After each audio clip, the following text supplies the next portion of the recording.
Okay, boys, part 5.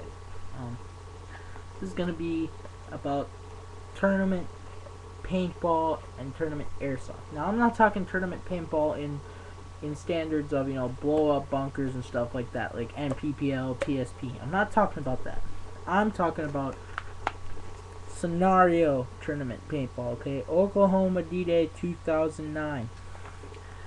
I was at it, okay? Oklahoma D-Day. This was the 12th year. Um, Pull up my hopper cover here. There you go. Yeah, 12 years and counting, okay? My whole team is going next year. 3,200 players, okay? Now, that's paintball. Airsoft. I live in Detroit Lakes, Minnesota, about 40 miles from Fargo Moorhead. Hopefully some people know what I'm talking about. Kind of big city, not too far from where I live. But they had an airsoft, a D-Day airsoft tournament, and there were only 40 players allowed. So 40 allowed. 3,200 showed up. As far as I know, there is no cap on how many are allowed. Pretty much until they run out of tickets or, run out of camping space, which isn't very likely because there's about 70 acres of camping space and 700 acres of playing field, okay? This picture right here, pretty much all the players. That one down on the bottom, right here, that's about half of the camping area. So, and that includes the vendors too. The camping area, the only camping area, I mean, you got RVs here, but this is all the vendors and all the sponsors. And then right here is just a little tip of the camping area. And my van is actually, you probably won't be able to see this. I can see it, but I'm right across from the JT trailer. The big yellow trailer right there. Hopefully you can see that. But my van is parked right here under this tree. That's where I camp. So, in contrast, 40 players allowed, 3,200 showed up, okay? Paintball has other tournaments. We got AVP, we got Decay of Nations, we got Diamond Wars, kind of like the movie Blood Diamond. I drove to Wisconsin for a paintball tournament, a Resident Evil game. Now, that game cost me $40 for registration, and all you can use HPA and CO2 both were included in that price. And it was, bring your own paint, BIOB, for those of you that know what I'm talking about, for no fee. So you could bring all your paint from home and all of that for free. Didn't cost you anything. And that was at the door. It cost me $40 at the field once I got there. The Airsoft D-Day tournament, if you paid early, was like $35. And then if you paid early but later than that, it was like $45. And if you paid at the field, it was like $55. Okay? There were only 40 people allowed. This paintball tournament, yes, I drove to Wisconsin for it, but 400 people, nearly 400 people showed up.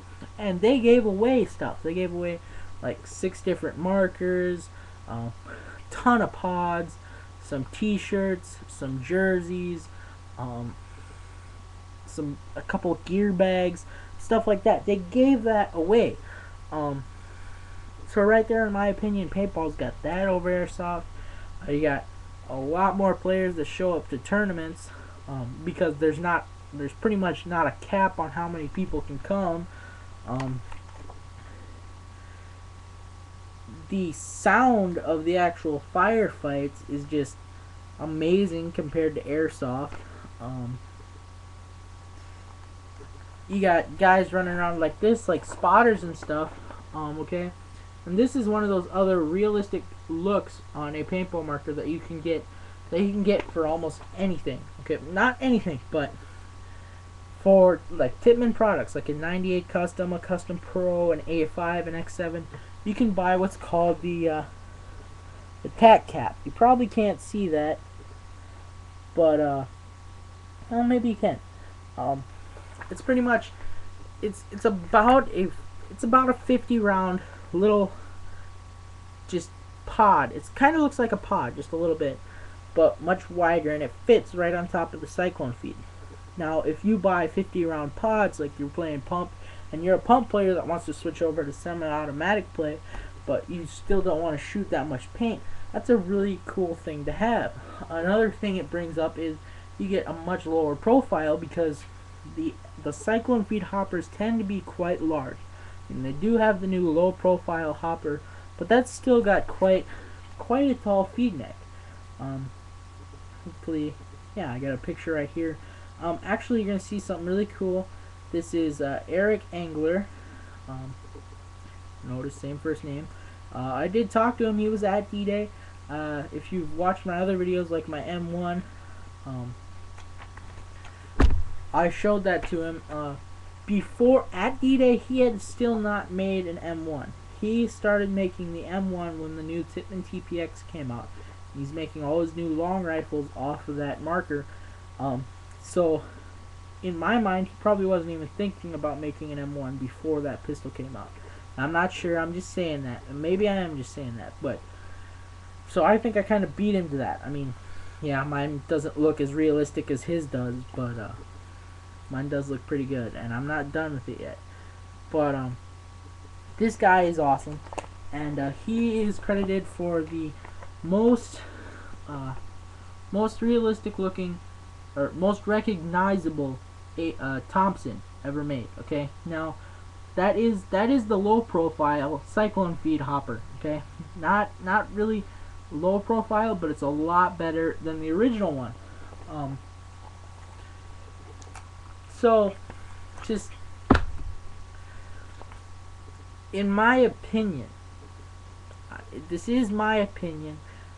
For those of you that disagree, I have no problems with that. Both of these games are extremely fun, but in my opinion, I pick paintball over airsoft for this reason.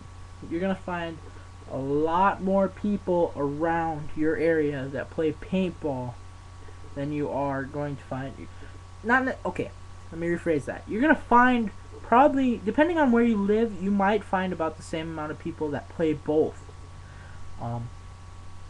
Thing is, you're just going to find more places that recognize paintball, or do paintball. You got the big cities that do indoor facilities, outdoor facilities, just stuff like that. You got the huge tournaments like Oklahoma D-Day, Invasion of Normandy. There's a ton of big tournaments. Those are just two of the big ones I can think of. Those have been battling each other for the largest paintball game in the world for a couple of years now. They've had the biggest numbers ever, But that's just in my opinion. If you're going for one of these sports where you want to have something like that, just go with paintball. Yes, airsoft is going to end up being cheaper in the long run. Your guns are probably, if you want a good gun, your guns are going to be much more expensive than a paintball marker any day.